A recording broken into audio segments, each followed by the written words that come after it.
So, ganito ang paggawa ng onion powder. So, kailangan, kung meron kayong pang-bake sa bahay, pwede nyo siyang kumbaga ipapadry. Pero ako, una, ginawa ko, drinay ko siya ng 2 days bago ko siya ginawang toasted ba, kumbaga. So, pag naging toasted na kasi siya, tulad nyan, ayan. Lagyan nyo lang ng asin. And then, tsaka nyo siya ilalagay dito. Tapos, i-blender natin siya.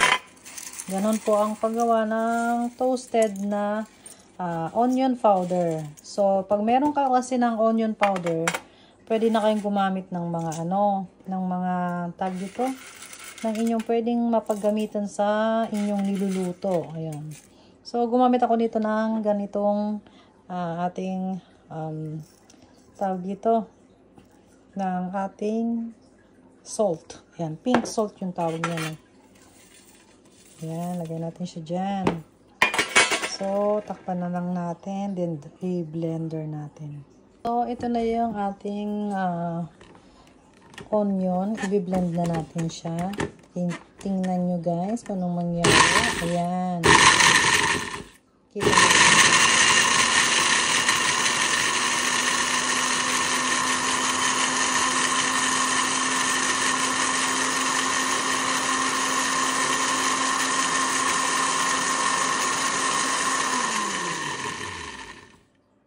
Tingnan nyo kung may bobo pa siya. Ayan. Pwede siyang cash.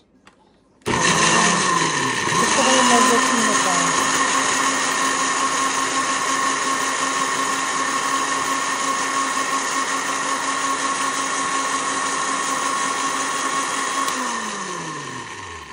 Ang bango. So, ayun. Ganito lang yung magagawa mo sa isang buong isang buong sibuyas, yung white ang ginamit ko. So, meron ka ng powder onion. Ganun lang, share ko lang sa inyo. So, ito na siya guys. Ayan, lilipat na natin siya dito sa ating lagayan para pag gagamitin lang natin. Ayan, ganyan. So, next naman gagawa tayo ng garlic powder. So, madali lang din yun. Dapat idadry mo din siya. At dapat malutong na malutong para pagka nilagay nyo sa sa mixer nito, ayan, sa food mixer, ayan, or food cutter, talagang napaka-crunchy po niya. So, ayan. So, ano ba yung preserve niya? Salt po yung nagpe-preserve dito. Kaya nilagyan natin kanina ng salt. Ayan.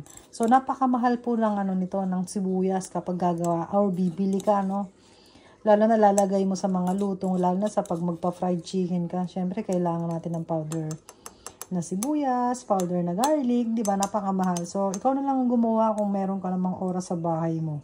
Kaya sa natutulog ka lang dyan, gumawa ka nito.